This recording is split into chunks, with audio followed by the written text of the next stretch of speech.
अपने चारों ओर देखो। जिस दुनिया में आप रहते हैं वो पूरी तरह से निस्संदेह 3 आयामी महसूस होती है। आपके हाथ में सेब का वजन, रात के आकाश की विशाल गहराई और वो भौतिक दूरी जो आपको उस स्क्रीन से अलग करती है जिसे आप देख रहे हैं। हमारे दिमाग गहराई, आयतन और ठोस वास्तविकता वाले ब्रह्मांड को महसूस करने के लिए बने हैं। लेकिन क्या हो अगर ये गहराई केवल ब्रह्मांडीय धोखे की एक शानदार कृति हो?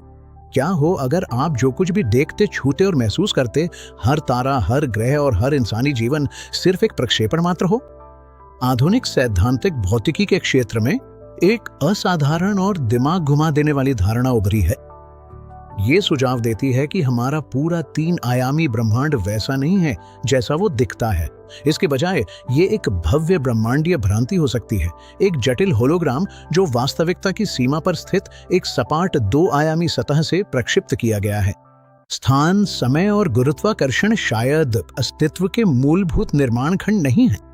ये केवल उस ब्रह्मांड की डिस्प्ले सेटिंग्स हो सकती हैं जो सपाट 2 आयामी सूचना में लिखी गई है। ये समझने के लिए कि वास्तविकता सपाट कैसे हो सकती है, हमें ब्रह्मांड की सबसे विनाशकारी और रहस्यमय इकाइयों ब्लैक होल्स की ओर यात्रा करनी होगी। दशकों तक ब्लैक होल्स को अंतिम ब्रह्मांडीय जाल के रूप में माना जाता था।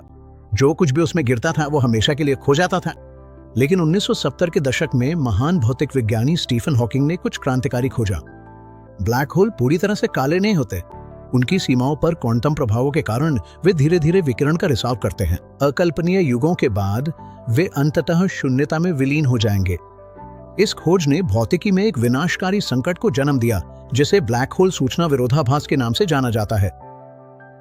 हमारे ब्रह्मांड में सूचना पवित्र मानी जाती है। क्वांटम यांत्रिकी के अनुसार पदार्थ की क्वांटम अवस्था की जानकारी कभी भी वास्तव में नष्ट नहीं हो सकती। अगर आप एक किताब जला दें तो उसमें मौजूद जानकारी गायब नहीं होती। ये धुएं, राख और रोशनी में बिखर जाती है। सिद्धांत रूप में एक पर्याप्त शक्तिशाली सुपर कंप्यूटर उस किताब को फिर से बना सकता है। लेकिन अगर कोई किताब ब्लैक होल में गिर जाए और वो ब्लैक होल पूरी तरह से वाष्पित हो जाए तो वो जानकारी कहाँ जाती है? अगर वो गायब हो जाती है तो क्वांटम भौतिकी के बुनियादी नियम टूट जाते हैं।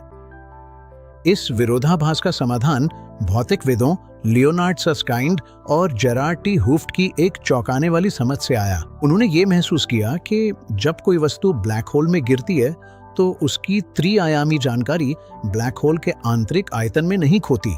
इसके बजाय वो जानकारी टुकड़ों में कटकर पूरी तरह से इवेंट होराइजन की द्विआयामी सतह पर एनकोड हो जाती है, ठीक वैसे ही जैसे कंप्यूटर की हार्ड ड्राइव पर डेटा स्टोर होता है।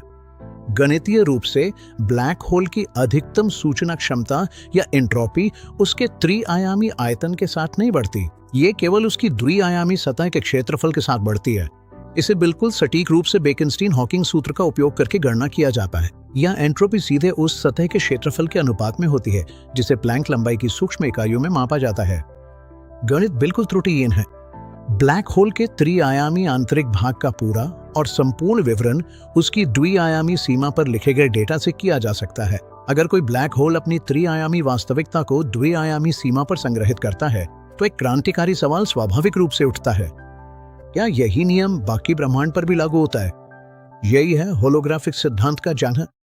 यह प्रस्तावित करता है कि हमारा पूरा ब्रह्मांड वास्तव में एक उल्टा ब्लैक होल है। एक सामान्य क्रेडिट कार्ड होलोग्राम के बारे में सोचिए। आपकी आंखों को ये गहराई, परावर्तन और त्रिआयामी आकार वाला लगता है। फिर भी अगर आप अपनी उंगली उस पर फेरें तो वो पूरी तरह सपाट है। त्रिआयामी छवि एक चतुराई से बनाए गए प्रकाश के पैटर्न द्वारा बनाई गई एक भ्रांति है जो एक द्विआयामी प्लास्टिक फिल्म पर उकेरी जाती है। होलोग्राफिक सिद्धांत का सुझाव है कि हमारा ब्रह्मांड भी बिल्कुल इसी तंत्र पर काम करता है, जिसे हम विशाल, गहरा, त्रिआयामी स्थान के रूप में अनुभव करते हैं। वो शायद वो जगह नहीं है जहां भौतिकी के असली नियम लागू होते हैं। इसके बजाय असली ब्रह्मांड एक सपाट द्विआयामी सीमा है जो पूरे ब्रह्मांड को घेरे हुए है। उस दूरस्थ सीमा पर भौतिकी के असली मौलिक नियम सूचना की भाषा में लिखे गए हैं। हम, सितारे, आकाशगंगाएं और गुरुत्वाकर्षण का पूरा ताना बाना सब उस सीमा के डेटा की उभरती हुई त्रिआयामी छवियां मात्र हैं। हम ही वो होलोग्राम हैं। कई वर्षों तक होलोग्राफिक सिद्धांत को एक चकाचौंध करने वाली लेकिन अप्रमाणित परिकल्पना के रूप में देखा गया। ये स्थिति 1997 में बदल गई एक प्रतिभाशाली युवा सैद्धांतिक भौतिक विज्ञानी जोआन माल्डा सेना ने एक ऐतिहासिक शोध पत्र प्रकाशित किया जिसने वैज्ञानिक समुदाय में हलचल मचा दी। उन्होंने पहली बार गणितीय रूप से कठोर प्रमाण प्रस्तुत किया जिसे ADS/CFT पत्राचार के नाम से जाना जाता है। माल्डा सेना ने ब्रह्मांड का एक गणितीय मॉडल तैयार किया। इस ब्रह्मांड के भीतर 5 आयाम है। यह गुरुत्वाकर्षण आइंस्टीन के समीकरणों के अनुसार व्यवहार करता है और अजीब स्ट्रिंग्स पदार्थ की प्रकृति को निर्धारित करती हैं। ये एक नकारात्मक वक्रता वाला ब्रह्मांड है।